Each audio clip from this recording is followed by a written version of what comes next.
The flaming chalice, symbol of our living faith, burns brightly. Let's say our unison words for chalice lighting. We light this beacon of hope, sign of our quest for truth and meaning, in celebration of the life we share together. This is the year of trouble and turmoil. Let there be real peace. This is the month of change and vision. May justice roll down. This is the day of spiritual preparation. May we find our hope. And this is a moment of life everlasting. Let us be who we are.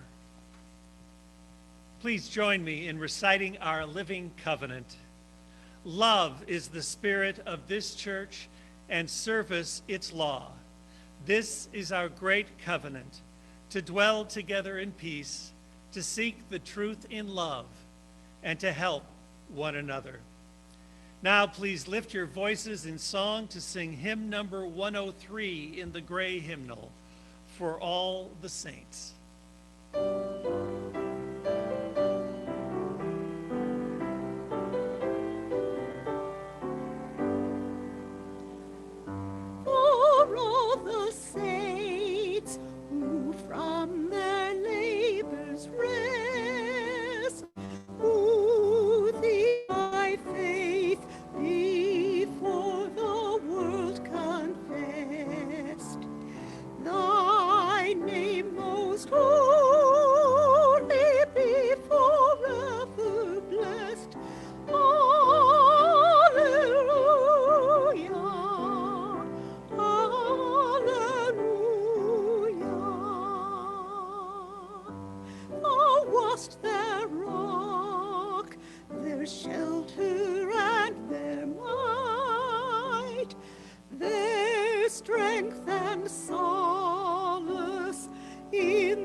Good morning, everybody. Welcome to Hope Church.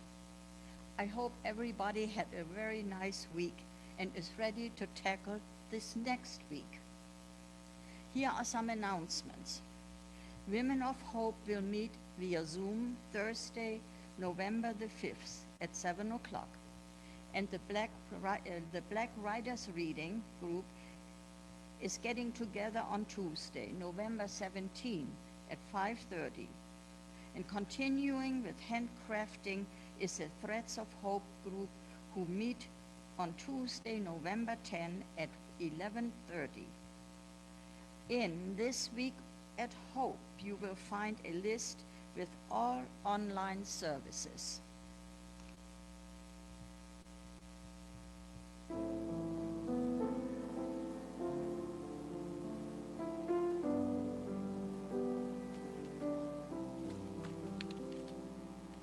Spirit of life, come unto me. Sing in my heart all the stirrings of compassion. Blow in the wind, rise in the sea, move in the hand, giving life the shape of justice. Roots hold me close, wings set me free. Spirit of life, come to me, come to me.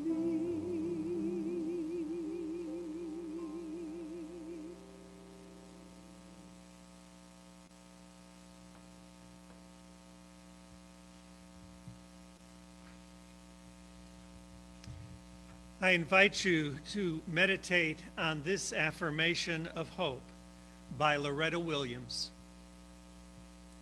We, bearers of the dream, affirm that a new vision of hope is emerging. We pledge to work for that community in which justice will be actively present. We affirm that there is struggle yet ahead. Yet we know in the struggle is the hope for the future. We affirm that we are co-creators of the future, not passive pawns. And we stand united in affirmation of our hope and vision of a just and inclusive society. We affirm the unity of all persons. We affirm brotherhood and sisterhood that allows us to touch upon each other's humanity. We affirm a unity that opens our eyes, ears, and hearts to see the different but common forms of oppression, suffering, and pain. Yet we are one in the image of love, and we celebrate our hope for human humanity. With ourselves and within the gathered community, we will discover the strength not to hide in indifference, affirming that hope, publicly expressed, energizes us and enables us to move forward. Together, we pledge action to transcend barriers, be they racial, political, economic, social, or religious. We pledge to make our tomorrows become our todays.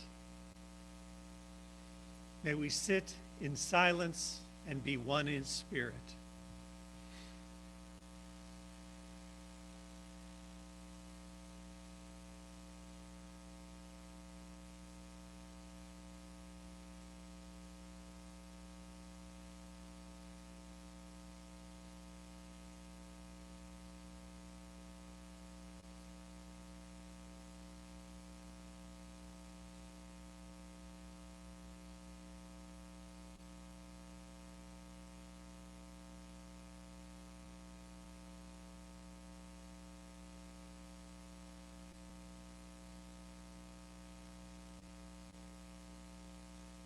Amen.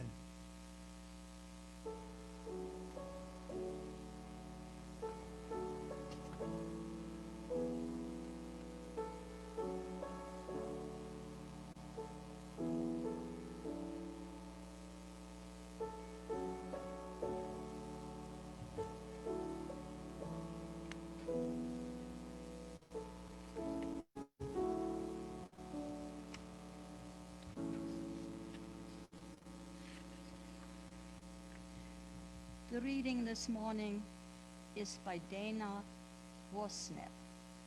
I want to be with people. Often, people say that they love coming to a place with so many like-minded people. I know just what they are getting at, and I know that they are not getting it quite right. I don't want to be with a bunch of people who think just like me. I want to be in a beloved community where I don't have to think like everyone else to be loved, to be eligible for salvation. I want to be with people who value compassion, justice, love, and truth, though they have different thoughts and opinions about all sorts of things. I want to be with independent-minded people of good heart.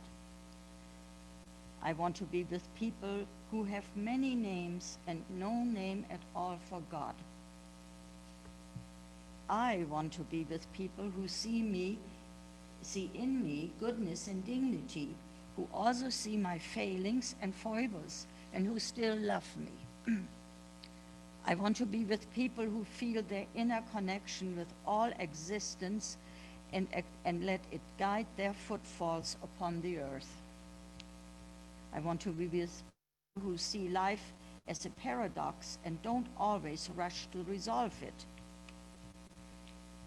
I want to be with people who are willing to walk the tightrope that is life, and who will hold my hand as I walk mine. I want to be with people who let church call them into a different way of being in the world. I want to be with people who support, encourage, and even challenge each other to higher and more ethical living. I want to be with people who inspire one another to follow the call of the Spirit. I want to be with people who covenant to be honest, engaged, and kind, who strive to keep their promise and hold me to the promise I made. I want to be with people who give themselves, who share their hearts, minds, and gifts. And I want to be with people who know that human community is often warm and generous, sometimes challenging, and almost always a grand adventure. In short, I want to be with people like you.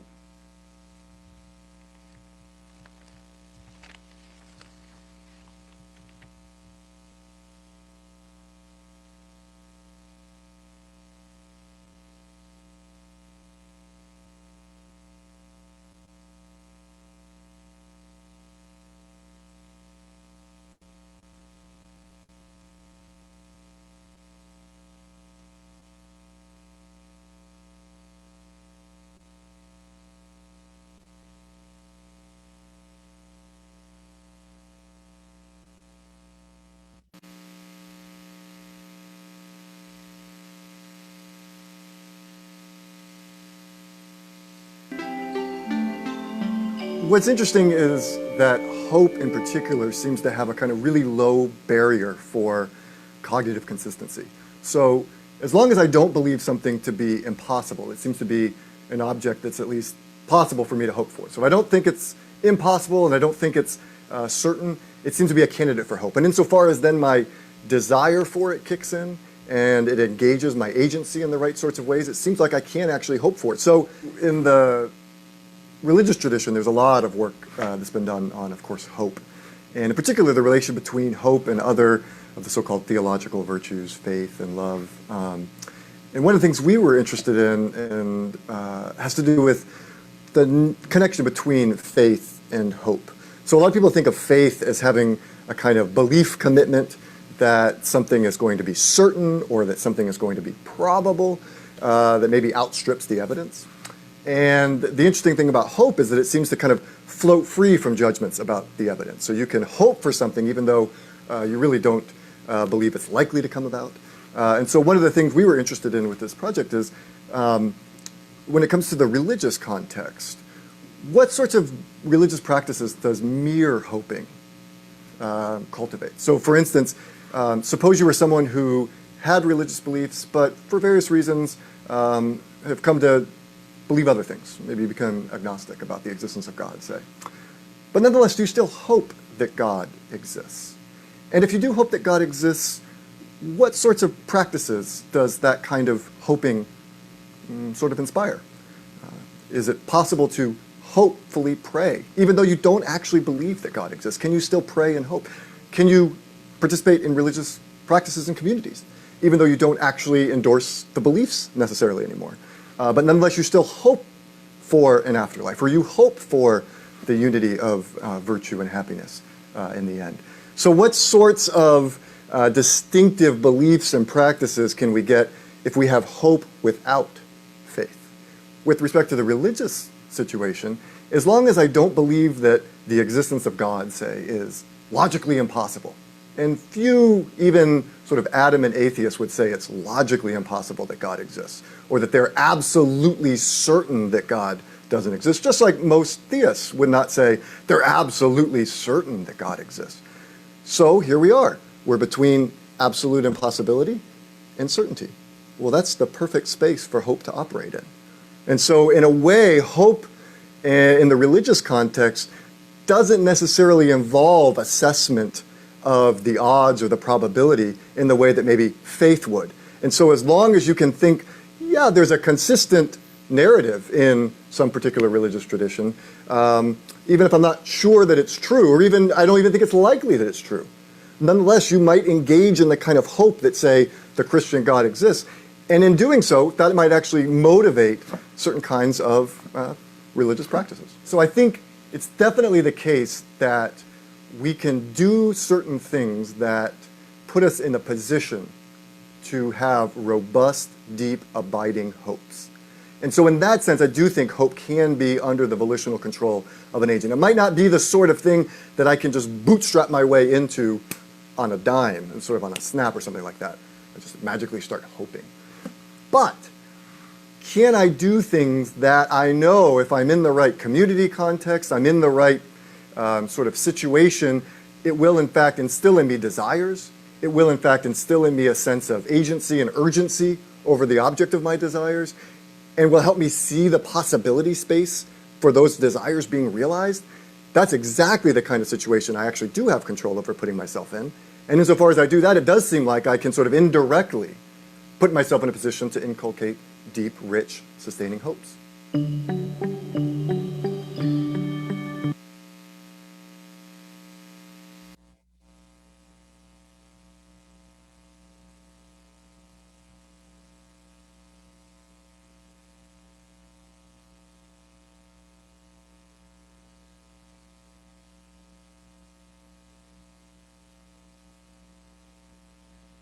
I am sure you have heard it before.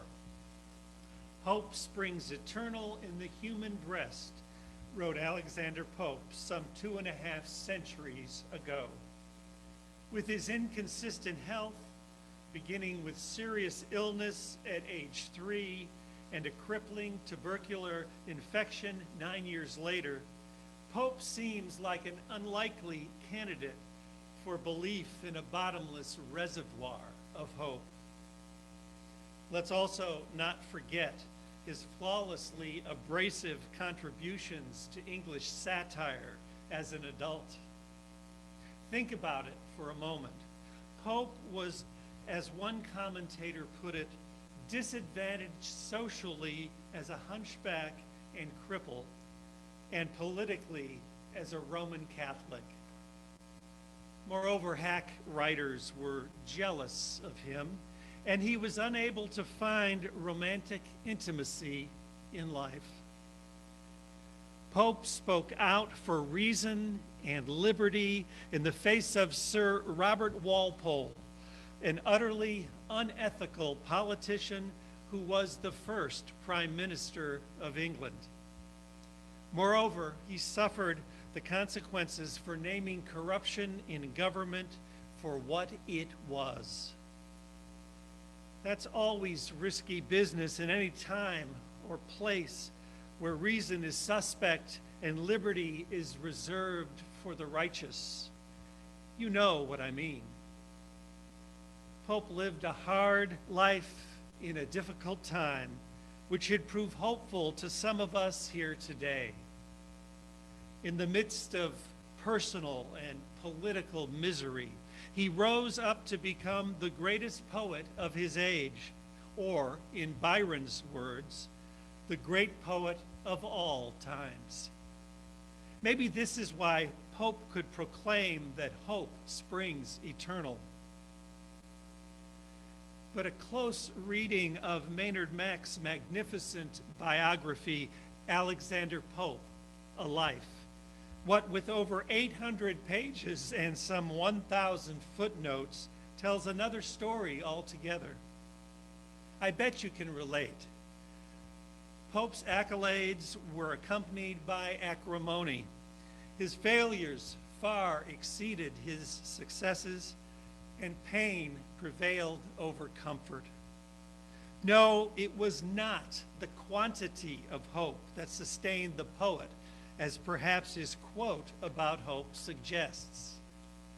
Instead, it was the timeliness of hope's arrival on the scene at the moments of deepest despair. Simply put, hope was there when he needed it. Quite frankly, I think hope is fleeting. I do not believe in an unlimited supply of hope for either saints or sinners. The rain falls upon the just and the unjust alike.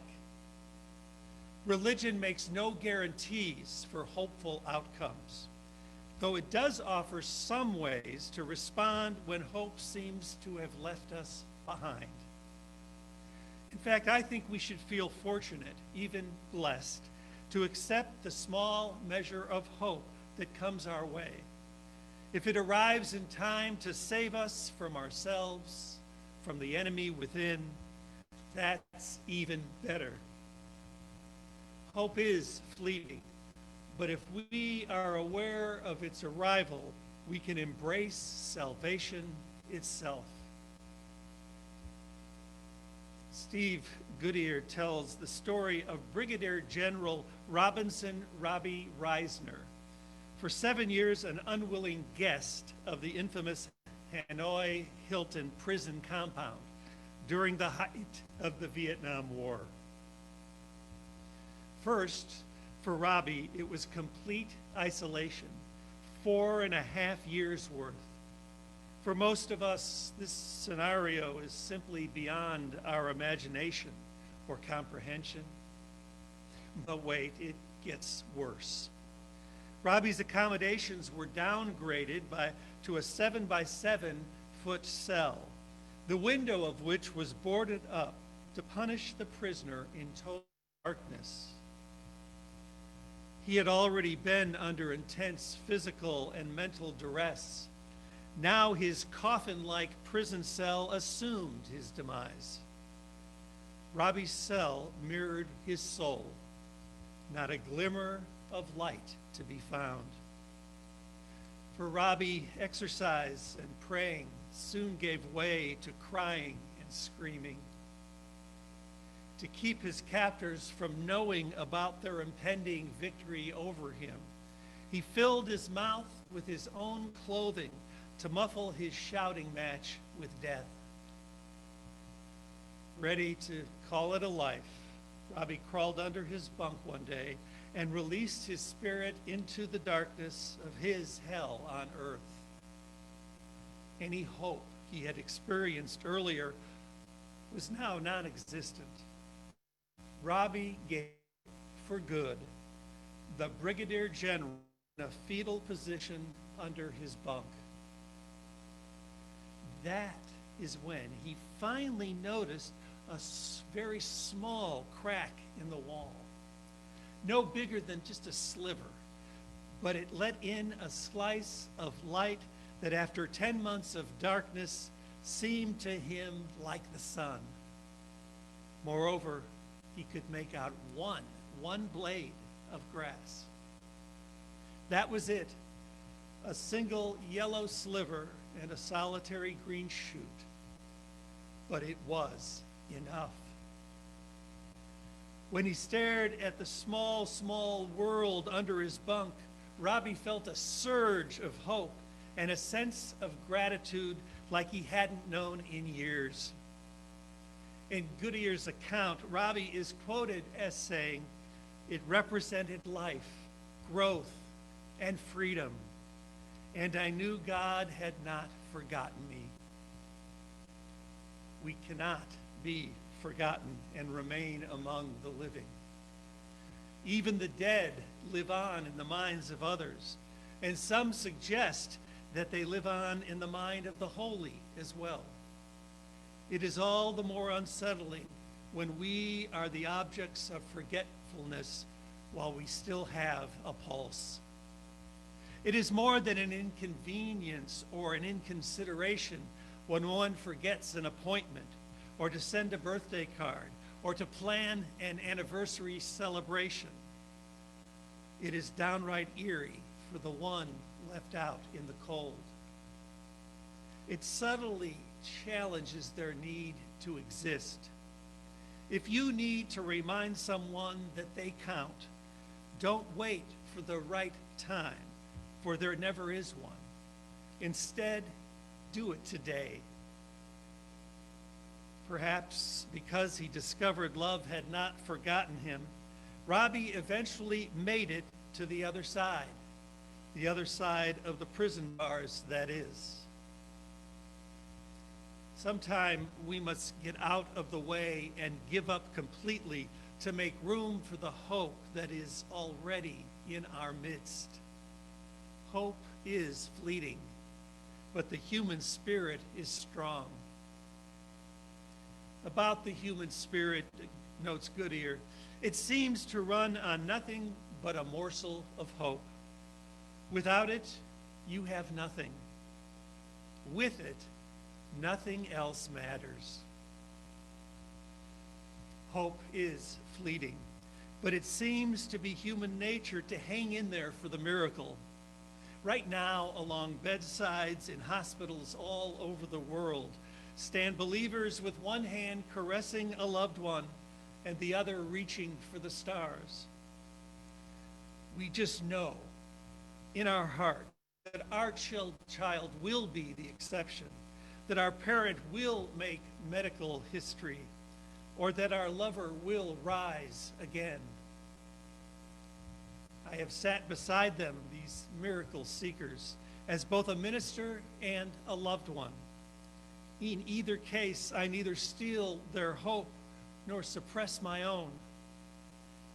But just as hope bends the human imagination towards life after life, so does hope spring eternal in life after death. Now wait a minute, I am not referring to some otherworldly destination for the deceased, but to the life that is reclaimed by those who live on after the last rites are pronounced.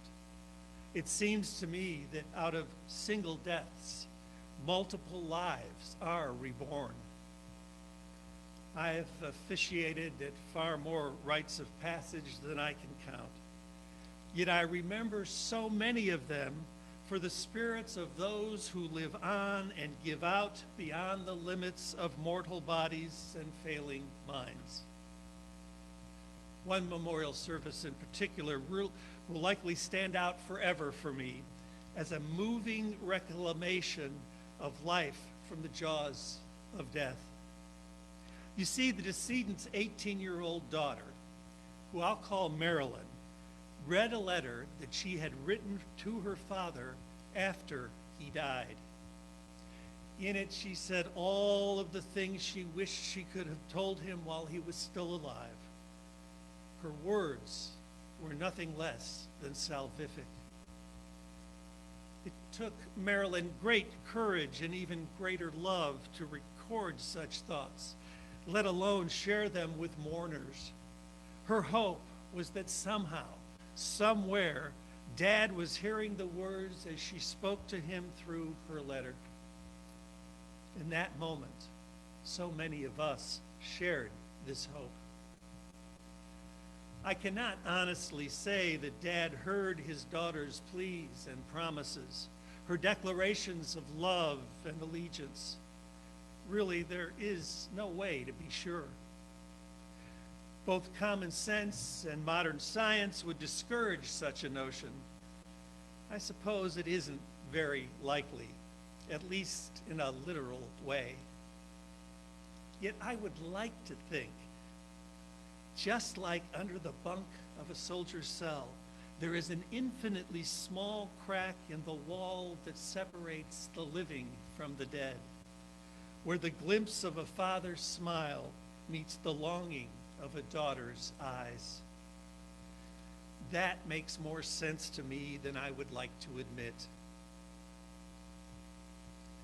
Sure, hope is fleeting, but let's not, in an effort to live out a perfectly reasonable faith, patch over the only portals of that transcendent mystery and wonder that keep our living tradition from becoming extinct. Of course, that is not my phrase, transcendent mystery and wonder. It comes directly from our principles and purposes. That is, from the creed we Unitarian Universalists claim not to have. Perhaps if we claim to be non-creedal long enough, either the creed or our integrity will disappear. Hope is fleeting, and I'm glad I'm not a betting man. When was the last time, by the way, that you heard a sermon preached about this essential phrase, transcendent mystery and wonder, that define the beliefs commonly held among us? Ministers avoid it like the plague. We do so at our own loss, even at our own peril. As last Sunday reminded us, we must never forget to praise what is true in life and death, and to explore its depths. And Marilyn, you needn't worry about whether your father heard your reclamation of that letter. He always knew everything you said long ago before he died. Parents know these things if for no other reason than they were once children themselves. So where do you put yourself on the hope continuum? Today we have shared 3 stories about real people who have encountered hope just at their point of need. It is through the stories we tell ourselves and each other that we expose our unique needs for help, as well as our common need for hope, however fleeting. John Wilson says, we need stories to give us a sense of the possibilities. We need to know that someone has walked the path before us and has come through.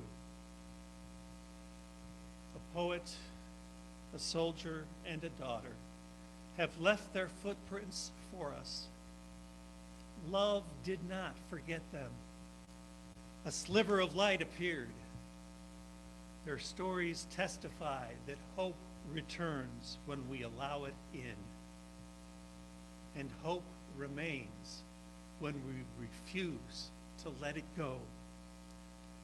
Hope just may spring eternal after all, to the glory of life. Our generosity recipient for November is Restore Hope, a Tulsa organization dedicated to restoring families in financial crisis to economic and spiritual vitality. The 3 principal ways in which they live out this mission are hunger reduction, homelessness prevention, and emotional and spiritual nurture. The programs are designed to achieve a dual purpose of equipping families to help themselves restore their economic and spiritual vitality, and to mobilize congregations to serve families in economic crisis. Today's offering in its entirety supports Restore Hope. If you are visiting with us for the very first time, you need only pass the virtual plate. You are our guests, and we're glad you're here. May today's offering reflect our highest aspirations for the work of this church in the world.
Let's read our offertory response together. We build on foundations we did not lay.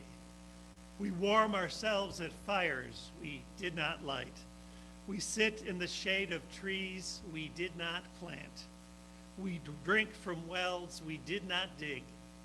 We profit from persons we did not know. We are ever bound in community. Let's sing our closing hymn, number 114, in the gray hymnal, Forward Through the Ages.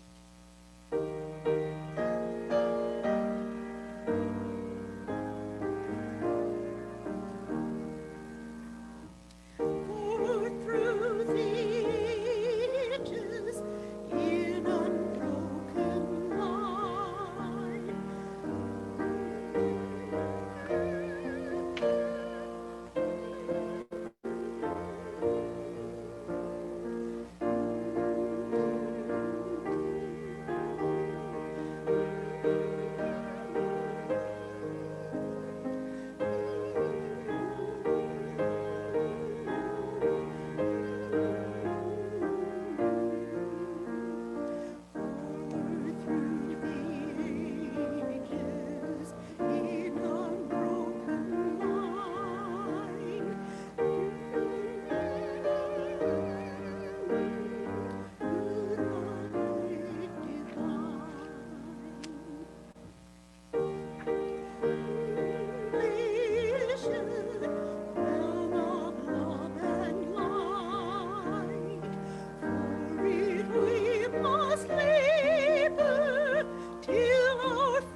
Our chalice didn't want to be extinguished today, but it was extinguished.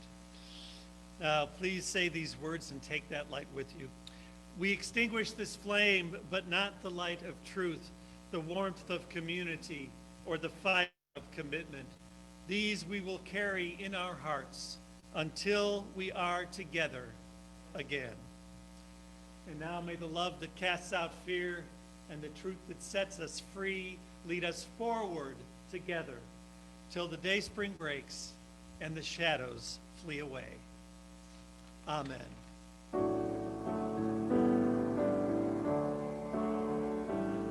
We are